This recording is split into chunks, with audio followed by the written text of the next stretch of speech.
The elders sat under the old baobab tree, their voices low but filled with concern. They spoke of the restless spirits that roamed the sacred mountains. Whispers carried by the wind had reached them, signs of imbalance that could not be ignored. The villagers, too, felt it. Unease hung in the air, as if the ancestors themselves were watching closely, ready to intervene should harmony break.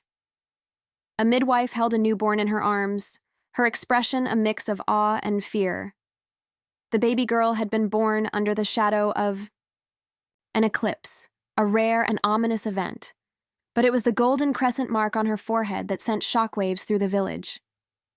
It glowed faintly, like a piece of the sun etched onto her skin. The elders were summoned to see the child. They examined the mark in silence, their faces betraying no emotion. Finally, one spoke. The prophecy is clear. A child marked by gold will bring either glory or destruction to the land.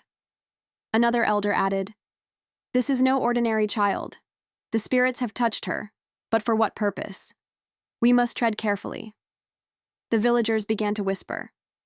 As the child grew, their unease deepened. Luhaya, the girl with the golden mark, became the subject of every conversation. When she walked through the market with her mother, heads turned. People whispered behind her back, their words sharp with suspicion. "That's her," they said. "The one with the mark. Have you seen how animals avoid her? The crops fail wherever she goes." Her parents tried to shield her from the harsh words. Her mother would say, "You are special, Luhaya. They don't understand that yet." Her father would add, "Your worth is not theirs to decide." But the whispers grew louder. Elders warned her parents to be cautious. They said the girl carried a power too great for any child. "Protect her," they advised. "But remember, power, if mishandled, can destroy." Years passed, and Luhaya began to notice strange things about herself.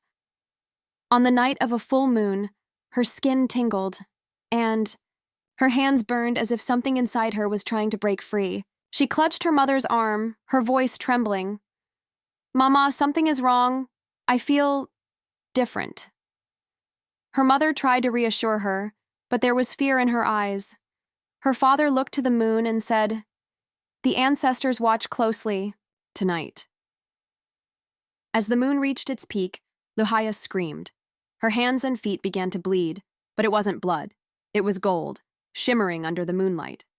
Her cries brought the villagers running. They stared in shock and horror. One shouted, "Her blood is gold. What kind of child bleeds gold?" Another said, "The prophecy is true. She will destroy us all." The elders stepped forward, their voices calm but firm. "This is a sign," one said. "The spirits foretold this. Her gift is great, but it can also bring ruin. We must decide how to guide her." Luhaya's mother wept as she held her trembling daughter. "What have the spirits done to you, my child?" she asked. "I don't want this," Luhaya cried. "Make it stop." The villagers' fear turned to anger. They blamed her for their misfortunes, failing crops, dying animals, and the strange illnesses that had begun to spread. "She is cursed," they shouted. "She will bring ruin to us all." Her father tried to defend her. "She is just a child. You cannot blame her for things she cannot control." But their minds were set. They demanded that Luhaya and her family stay away from the village, their whispers growing into shouts. Luhaya, isolated and confused, began to wonder if they were right. Was she the cause of all this chaos? Was she truly cursed? The evening air grew heavy as a figure approached the village. His silhouette, illuminated by the dying light of the sun, carried a sense of authority and mystery. His staff, adorned with charms that clicked softly with each step, caught the eyes of the villagers. Slowly they gathered, whispering amongst themselves. "Who is this man?" one asked. "What business does he have here?" another murmured. The figure, now closer, raised his voice. "I am Mwaniki, a seer of the mountains. I come with knowledge the spirits have revealed." An elder stepped forward, his voice firm. "Seer or not, we do not welcome strangers lightly." "What knowledge do you bring?" Mwaniki's eyes scanned the crowd, his gaze sharp but calm. Your village has been touched by a power many would fear. But fear blinds you. It is not fear you need, but understanding. The murmurs grew louder. He speaks of Luhaya, someone said. She is the cause of all this trouble, another cried. Mwaniki raised a hand, silencing the crowd. Listen, carefully. Her gift is neither curse nor blessing. It is a choice. And the path you take as a village will decide her fate and yours. The villagers sat around the fire as Mwaniki began his tale. Long ago, in a village much like yours, another child was born with the mark of gold. Her blood shimmered like the sun, just as Luhaya's does. But her story is one of two endings. He paused, letting the silence stretch before continuing. In the first, her people embraced her, guided her gift, and she became a healer. The land flourished and the village thrived. And the other? An elder asked, his voice tense. Mwaniki's tone darkened. In the other, they feared her. Their fear turned to hate, and their hate consumed her. Her power, corrupted by their cruelty, destroyed them all. The elders exchanged uneasy glances. What do you suggest, seer? One asked. I suggest you look beyond your fear, Mwaniki replied. Her blood can heal or harm. The choice lies not just with her, but with all of you. The discussion stretched into the night. Mwaniki's words stirred both curiosity and doubt.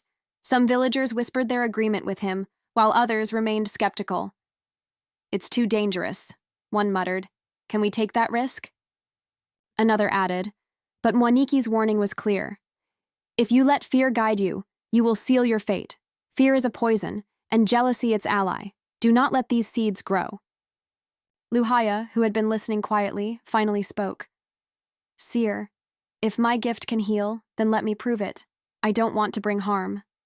Her mother's voice wavered as she spoke. And if it is beyond her control? What then? Mwaniki turned to Luhaya's parents. It is never beyond her control. But it depends on how she is treated. With love and understanding, she will flourish. With fear and rejection, you risk unleashing destruction. Kamau sat in the shadows, his fists clenched.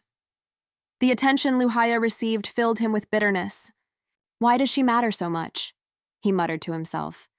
She's just a girl, yet they act like she's a queen. Memories of his own struggles surfaced. He had worked tirelessly to prove himself, but his efforts seemed invisible compared to Luhaya's strange powers. They'll see, he whispered. She's no savior. She'll ruin us all. As the days passed, Kamau began planting seeds of doubt among the villagers. You heard Mwaniki's warning, he told them. Her gift could destroy us if it is corrupted. What if we've already gone too far? His words spread quickly. Fear tightened its grip on the village. We must act, one villager said. But how? Another asked. Kamau leaned in, his voice low but firm. The forest. It's the only way. We lead her there under the full moon and leave her. The spirits will decide her fate. When the night of the full moon arrived, the villagers approached Luhaya's home. Her parents stood in the doorway, shielding her. You cannot take her, her father said, his voice trembling. You've seen the signs, Kamau argued. The crops fail, the animals fall sick. She is the cause. Luhaya stepped forward, her eyes filled with tears. If you believe I am the cause, then I will go. But remember this moment. Remember what you chose. Her mother wept as Luhaya was led away. Kamau, walking ahead, avoided her gaze. Deep in the forest, he stopped. This is far enough, he said. The spirits will watch over you. Luhaya turned to face him. You think this will free you from your envy? It won't, but I will survive, and when I return, you will answer for this. Kamau said nothing, disappearing into the shadows. Luhaya stood alone, the forest alive with whispers and strange sounds. She clenched her fists, her voice steady. I will survive. The river shimmered under the moonlight, its surface alive with writhing golden snakes. Luhaya hesitated, her breath shallow as the snakes turned their heads toward her, their eyes glowing like embers. You cannot pass, the snakes hissed in unison. Turn back, child of gold, or be consumed. Luhaya clenched her fists. Fear clawed at her heart, but she forced herself to take a step forward. Her foot sank into the soft earth near the riverbank. You are weak, the snakes taunted. You will fail, as all who came before you. She closed her eyes, her thoughts racing. Fear only has power if I let it, she whispered to herself. She opened her eyes and focused on the far bank, her goal clear.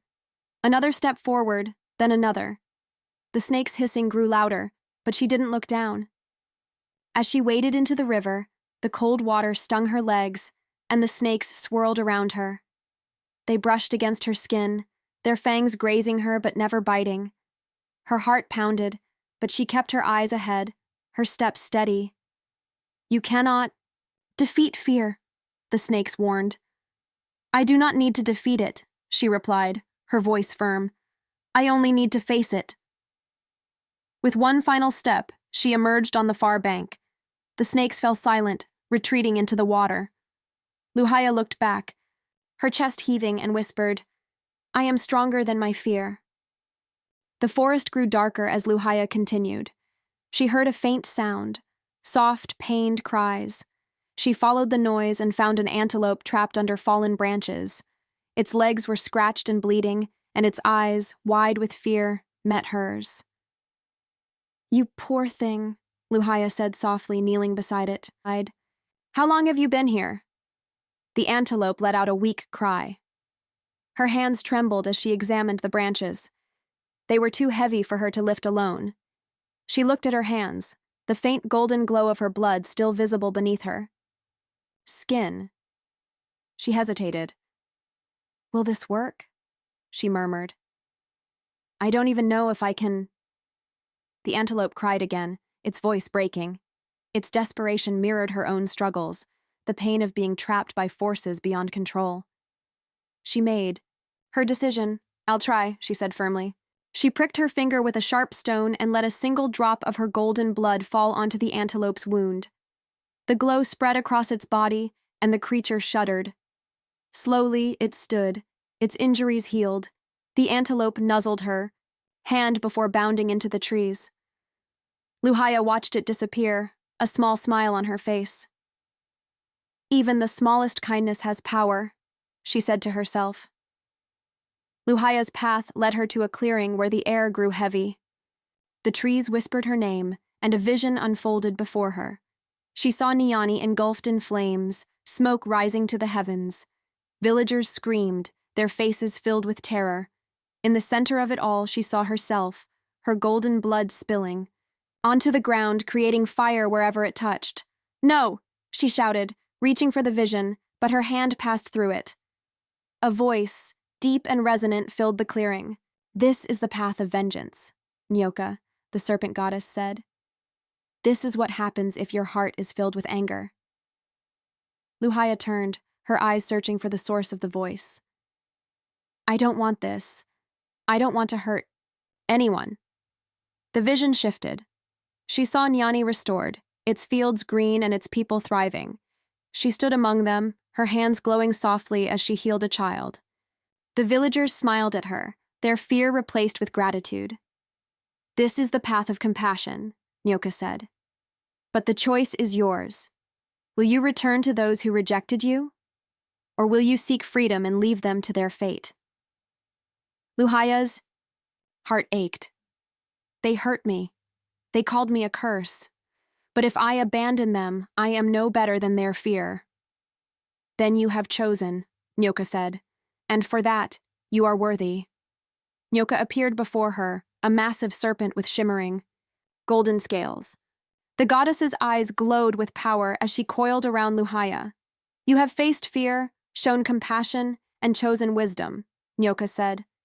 Now I give you the strength to carry your gift. Nyoka's golden light enveloped Luhaya. The mark on her forehead burned brightly, and she felt her powers surge, now under her control. When the light faded, Nyoka spoke again. Use your gift wisely, child of gold. It is a blessing, but it can be a curse if misused. Luhaya bowed her head. Thank you, Nyoka. I will not fail. She turned and began her journey back to Nyani, her steps steady, her heart resolute. When Luhaya reached Nyani, chaos greeted her. Raiders had attacked the village, setting homes ablaze. Villagers fled in terror, and the elders stood helpless. She saw Kamau cornered, his face pale with fear. Their eyes met, and guilt flashed across his face. Luhaya raised her hands, golden, light emanating from them. "Enough," she commanded, her voice echoing. A radiant barrier of light surrounded the village, forcing the raiders to retreat.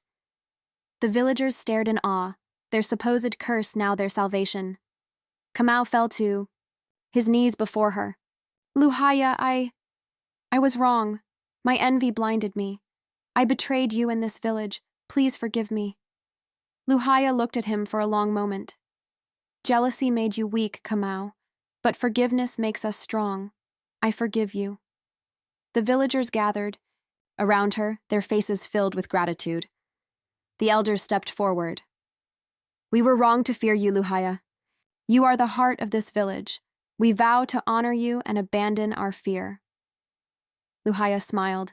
"Let us build a future together, one guided by understanding, not fear." The villagers cheered, and Luhaya's golden glow lit the night, a symbol of hope and unity.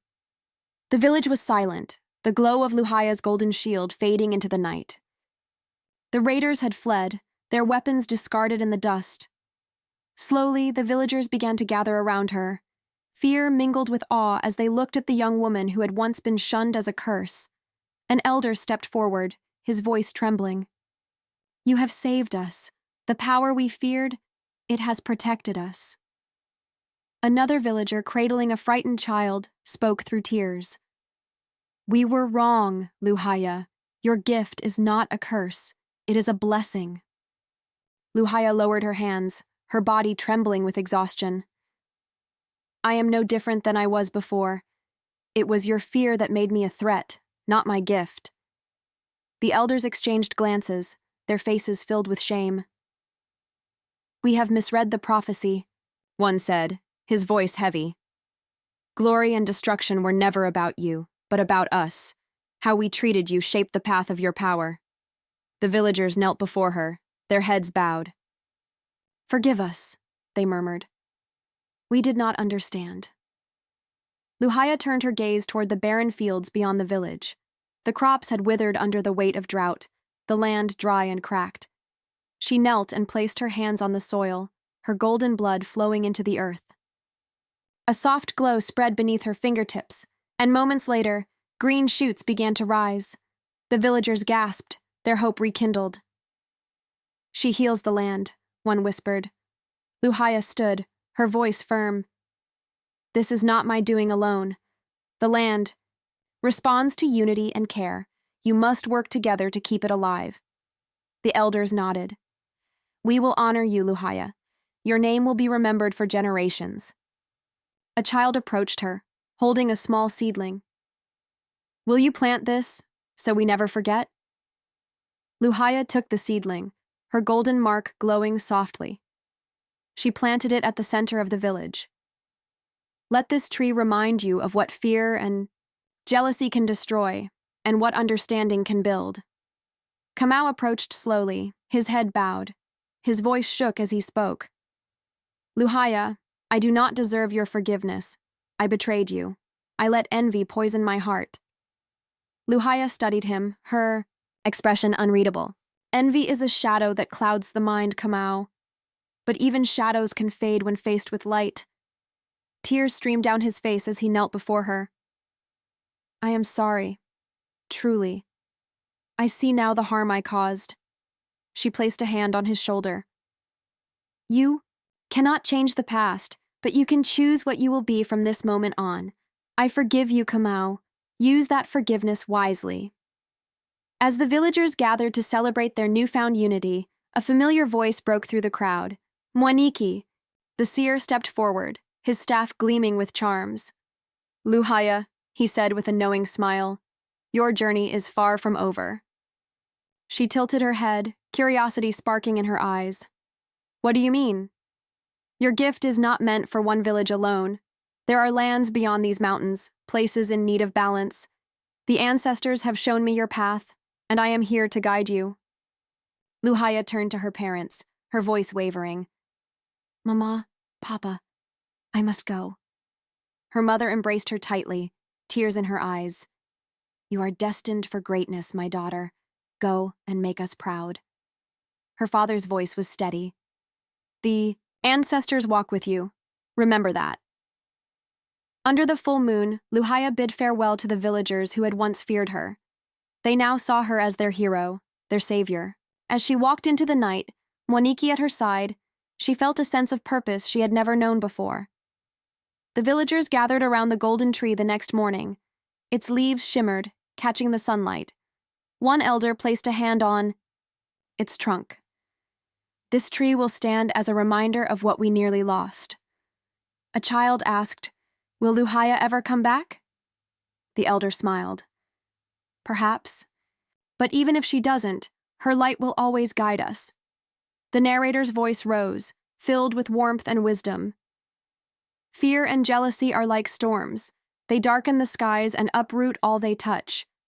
But understanding is the sun that clears the clouds and helps new life grow.